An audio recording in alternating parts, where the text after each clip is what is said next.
question. I had another question. This lady, or somebody in the third or fourth row, had a hand up. No? Okay, that question is gone. Go ahead. Yeah. Amy Bahar from the OECD Trade Directorate again. Our first aim was to abate CO2 emissions at the lowest cost. Unfortunately, we are not talking about that anymore with all these trade issues. I think one should look at this in a more wider perspective, where blaming each other, we have to take into account that everybody, including developed and developing countries, are trying to get some share of this lucrative market, which is not lucrative anymore, by the way, as many people pointed out. And everywhere, if we start this trade war, it will go forever, because we have big cases and we have small cases that no one talks about. For instance, military American buy agreement in the US. You have many states in the US tying their solar development with jobs and like parameters of miles. And the people were talking about tenders. Tenders are more dangerous in terms of distorting trade than any other thing. Let's look at 12 billion French offshore wind tender, where French companies get the tender and no big wind companies even bid for the tender because they knew that the solution was given already, the result was given. You have all these different non-tariff barriers which are not addressed which are not talked about.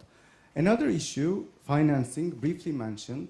We are talking about, on the Chinese side, a big financial distortion where Chinese banks are paying the debts of some solar companies.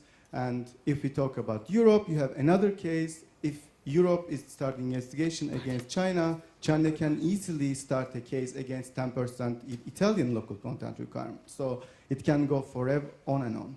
Why don't we try to use international organizations and go for a more multilateral green trade agreement instead of talking about solar wars? I would like to hear the opinion of the panel about that. Thank you very much. I think Björn Emde mentioned the idea of a clean tech free trade agreement, didn't you, earlier on? That's right. It's been brought up in the US, I think, and it comes back to a similar point in the IT industry some years back, I believe in the late 90s. The reason for this to begin were calls for trade barriers, and of course you're right.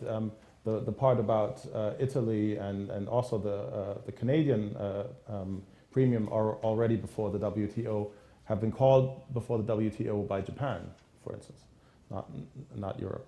And what the industry for semiconductor did back then is, please correct me if I'm wrong, they formed a global semiconductor council, which I think very quickly deterred the trade frictions, and since has been working mainly as a standardization tool, and we've been talking about that in panel 1. So that's the real topic we should be talking about, if not for this big elephant in the room going through the porcelain and destroying the industry, and no pun intended, but yes, very much so. And then it's just very tough for us to deal with issues like these, and that we should be addressing if we have to fight for our lives. And that's what basically the situation is right now. Trade wars equaling suicide.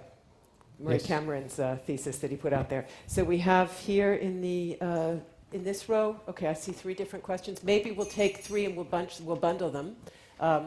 Ladies, do you see where the questions are?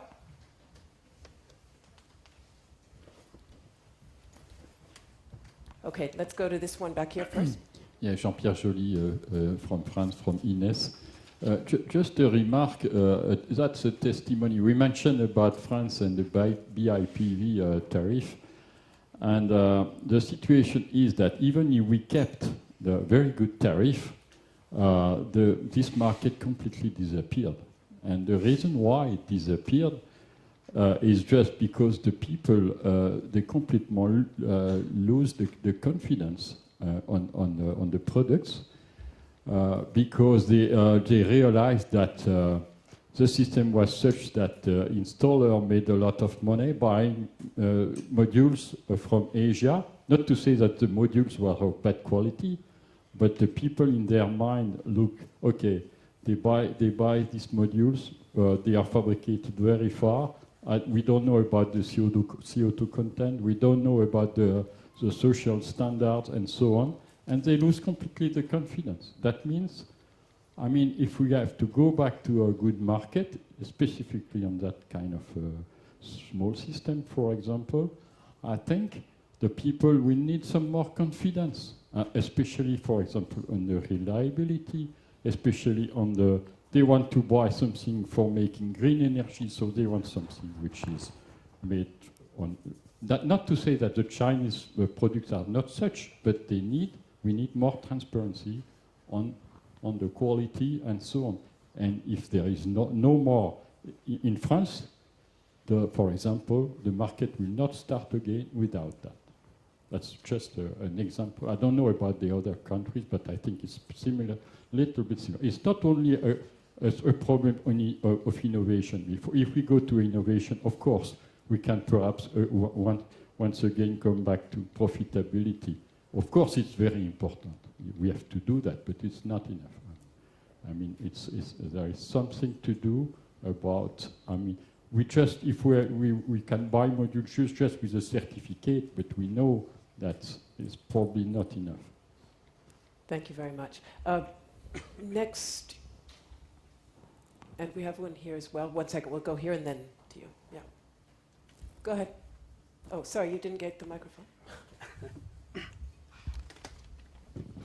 Thank you. I'm Jin-Ho Park from Korea. I'm the photovoltaic R&D program director, and I really enjoyed today's UNESCO talk and this forum about policy and also this try opportunity. I'd like to actually ask and comment together that the current photovoltaic industry is based on a direct subsidy. So that's tax money from the ordinary people. So I think it's very healthy to have this trade conflict because the government is paying tax and the tax goes to the PV industry, but their PV companies going down and they're losing jobs. So as politicians, even though if you think about big picture of a PV, we have to suffer, we have to endure the suffering. But as a politician, I can understand the position of politician that people are losing jobs because their company is going down. But so I think that's because the PV industry is based on direct subsidy. So what I can ask and also comment is that is there a way of indirect support? For example, our subsidy is based on the cost per kilowatt hour. So it doesn't matter whether it is from BIPV or from a system. We only care about the cost per kilowatt hour. But if we can somehow subsidize and also give different rating factor for different technology. So if you can give a technology-based subsidy in addition to the simple kilowatt hour cost. For example, in India, he talked about the RPS system. I think they have some kind of a rating factor difference in PV on building versus PV on the field. So that way, I guess we can have the new momentum to make the PV industry growth as before on the rising track again. So, but my question, I have very curious that I'm not understanding the European Union very, very well, but European Union has a strong belief in FIT system, but as far as I understand, they're not they're going into the LPS too much. So maybe I'm misunderstanding, but if some of you can give me some input on that, I'll really appreciate it. Thank you.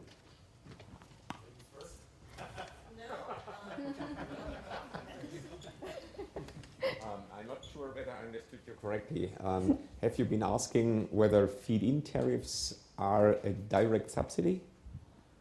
Because it's not. It's not. So feed-in tariffs, there is a budget, and the budget is then spread over the electricity users.